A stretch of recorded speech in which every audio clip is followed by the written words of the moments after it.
possessions will come up just short. And Michigan survives in overtime, the upset bid from the Bobcats. Michigan with a great effort to finish the game and a great effort in overtime. I still think they have to find a way to figure out how can they play strong defense for 40 minutes straight. Jet Howard with a great performance, Kobe Buffkin with great energy, but their All-American Hunter Dixon stepped up when he needed to.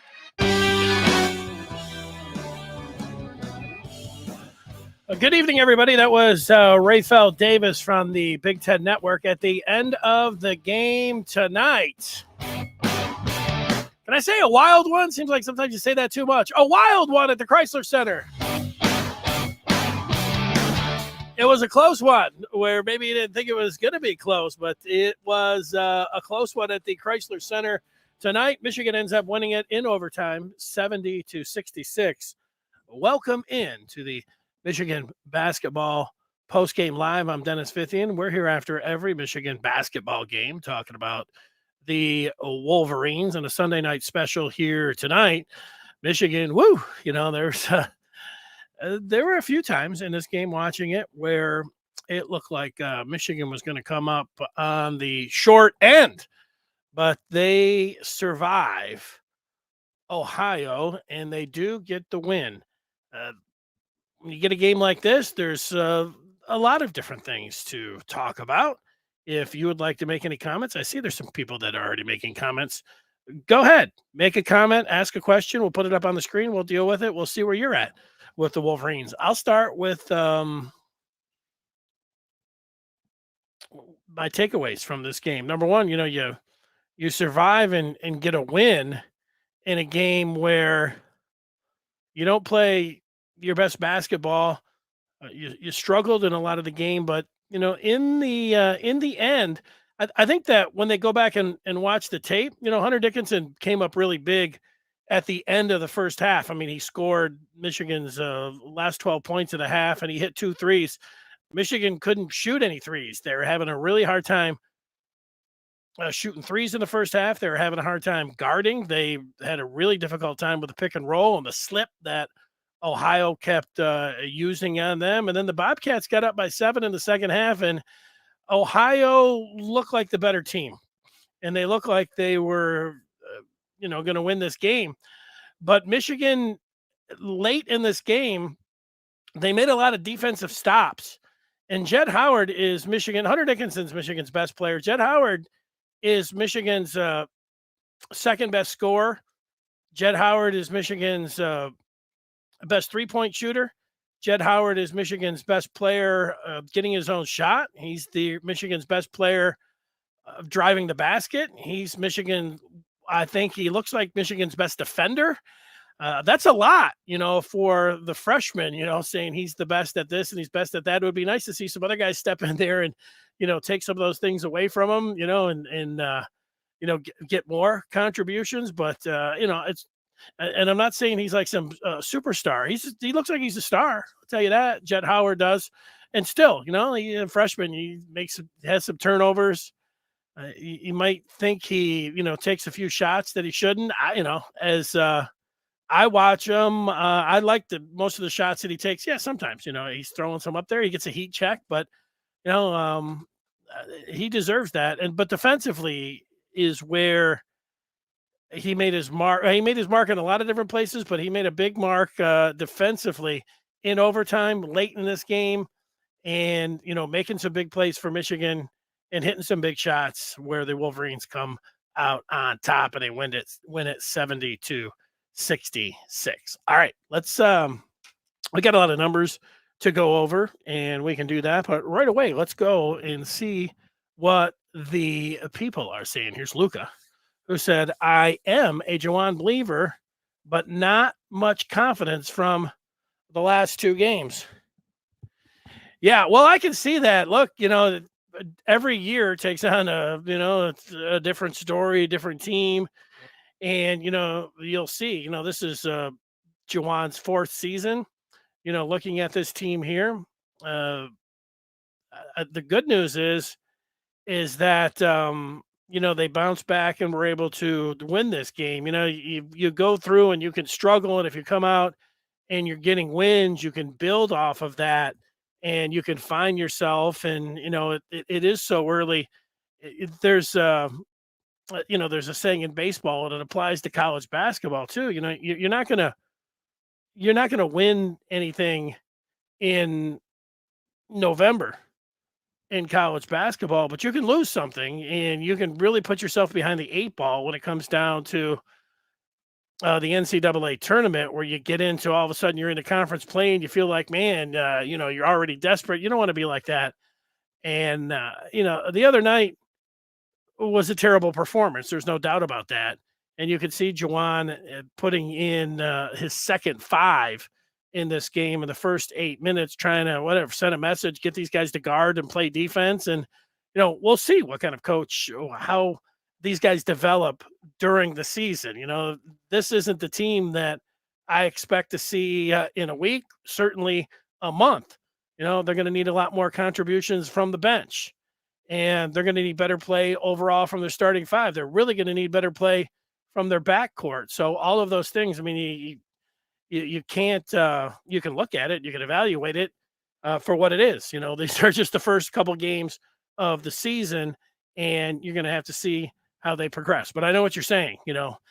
Thursday was crazy because Wednesday, you don't often, you do in the preseason. Sometimes you get back-to-back games, but you don't get that. You certainly don't get that in conference play. So we got a snapshot last week of Michigan, and on Wednesday we watched them, and everything that you would want to see up and down the roster, you saw. You're like, wow, this guy played well. Look at him. Look at that. Look at that. Right down the list of all the things that you would hope, and maybe the best version of themselves you saw on Wednesday. And then they went out Thursday, and it was exactly the opposite. Everything that, was your worst nightmare, and, everything, like, they can't do anything. So, and, so where are you at with that? Well, how are they going to come out tonight? And like anybody that watched this game, you were holding your breath a number of times. I don't know. I've seen a lot of full court passes go down where, you need a shot to tie the game at the end. I can recall one, it's probably got to be at least 5 years ago now, against, it was at Northwestern. Michigan lost the game. Northwestern was in a similar situation, baseball pass all the way up. They hit their guy right under the bucket. He ended up scoring a basket. That was a really freakish play. You're never throwing the ball in with the idea to hit the basket. Never. You're not doing that. Certainly doing it 94 feet away with a baseball pass all the way overhead where you hit the rim. And really, it comes down, the guy was completely Johnny on the spot. It was like the easiest shot you could ever look for. It was complete bunny. It's 4 feet away from the basket, and the guy's, got like a second to go, and he's going to win the game. But he rushes a little bit, misses it. Then the other guy, there he is on the other side, Johnny on the spot, and he ends up making it. It felt like the kiss of death going into overtime. Like, wow, Michigan, they were going to hang on in regulation and get a win. And then they weren't. Then it was tied. Then they had to go to overtime. But they scored the first 5 points in overtime, and the Bobcats went dry in the first, I think, 4 minutes of the extra session. Michigan had a couple, at least three. Jet had two when they're up 5. What you'd say were kill shots or final nail in the coffin. He comes down and both threes. One was a heat check for him because he made one. The other one, they had passed it around and it rattled in and went out. And then Buffkin had another one, that was going to be the nail in the coffin. And still they had to hang on there at the end and play some defense and make some plays. There's the thing like, would it be better if they won a double-digit game and cruise through and, and everyone played well? Sure. Games like this, when you win and you're under some fire, it was like their other MAC opponent that they played, Eastern. I mean, that game was a good atmosphere. That was a hotly contested game. And then you could say, well, if they're going to struggle with these teams, what's that mean for the rest of the season? And that's a very fair question. And the only thing that I'm sitting here saying is, well, see, if they play like this, it's not going to be good, but you're hoping to evolve and play better. Where you look back and say, man, remember that, those first couple weeks, those close calls, and the terrible game that Thursday night. Hopefully you're looking back in a week or two and say, wow, that seems like a long time ago. But let's see. We'll get some more thoughts here. This one's from Logan, who says the defense is struggling. Coach Washington is going to rip their asses a new one after their 3 or so games. Yeah, well, this was what their 5th game now. They're 4-1. I think you're right. Like after the Eastern game, I thought they needed. There were 2 things. They really needed to guard their individual man and get in front of them and really get down in the stands, and play defense and cut them off from the basket. And to me, that was pretty obvious after the Eastern game. And then they needed to make some shots, which was also pretty obvious. 3-pointers specifically. And then they came out Wednesday night in the second half, and they really did dial it in and shot well. It was just like the early in the second half of this game tonight. They were able to hit some threes. You look way different when those shots, and you feel way different, when they're going down. But I think defensively, after it's what do you like? What don't you like? If I'm taking one of each on this, I would say overall the defensive intensity, and yet late in this game, Logan, I would point out Buffkin, Dickinson, and Howard, Jet Howard, all 3 of those guys. And in Howard's case, he made at least 3 big time where he's diving on the floor, where he's checking his man, where the shot clock violation, 2 blocks that he had, another one where he had his hand up and the ball came up short.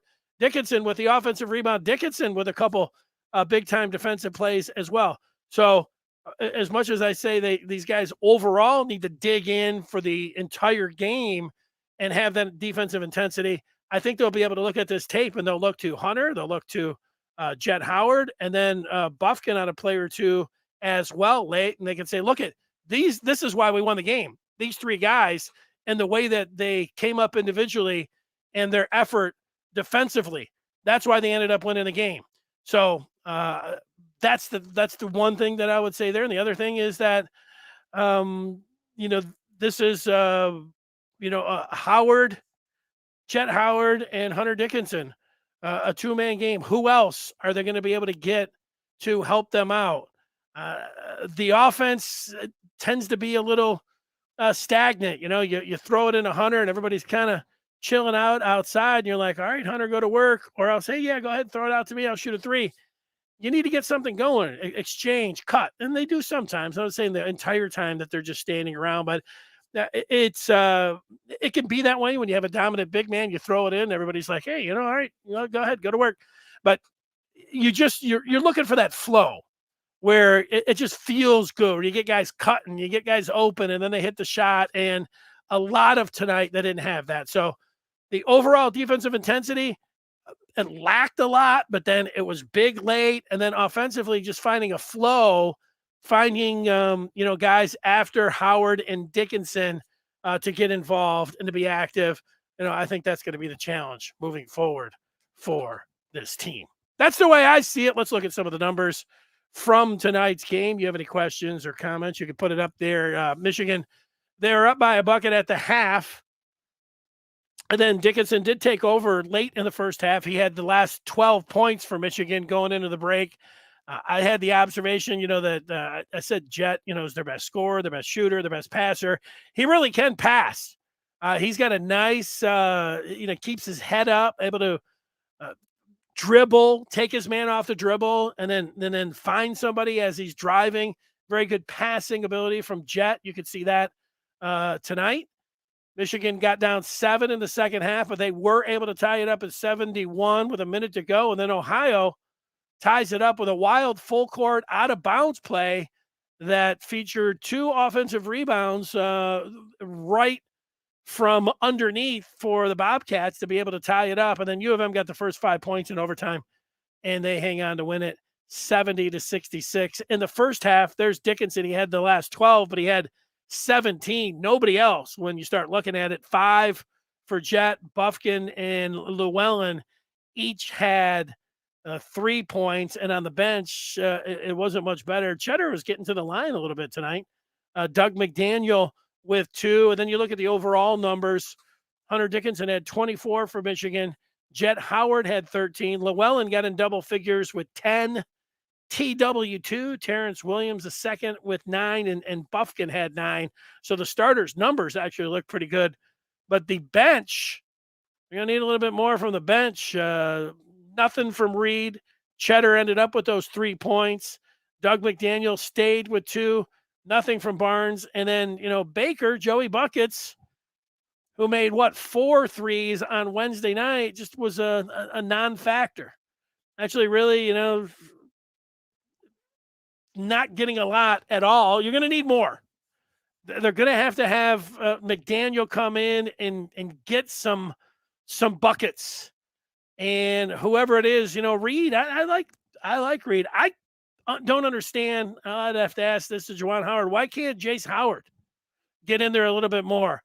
I like his game. He's not the greatest offensive player, but in a pinch, he doesn't take bad shots, and he can, he can shoot, he can put it on the floor a little bit. He's a big body, he can hit the glass, and he can play defense. Why not more Jace Howard, Juwan? What's going on there? That's what I would like to see a little bit more of. Account 22 says a win number 1 over an Ohio team, win number 2 in 6 days. There you go, account 22. I like how you're thinking. I like how they scheduled Ohio during Ohio State week. Somewhere, Brady Hoke's like, there's Ohio in Ohio. We got Ohio coming up, and then the basketball team beat Ohio. So there you go. That's it, account 22. And there was some good news. It was good seeing, Blake Corum handing out Thanksgiving turkeys. And, I'm looking, it's like, he's carrying that turkey. He looks pretty good. He was up the sidewalk. And then his quote was that he felt good. So, or that wasn't, I don't know. I don't have this exact quote. I felt good by reading his quote, and I think he said I'm good. I'd have to look exactly what he said, but it was positive what Blake Corum had to say. And overall, it was a positive tonight with Michigan being able to get the W in overtime. Remember, we're here after every Michigan basketball game and football game. And so that means coming up on Saturday. Reminder, tomorrow, 1 o'clock, we'll be with you. Former Wolverine Jim Scarcelli. He's breaking down the tape right now, and we'll get our thoughts from Saturday's victory, come from behind victory over Illinois. And Jake Moody hitting that big field goal. It was a wild day on Saturday for college football. Tonight, a little college basketball for you to finish off your Sunday night. Wherever you're at, thanks for watching and contributing. Michigan wins it in overtime, 70-66. I'm Dennis Fithian. So long, everybody. Thanks for watching.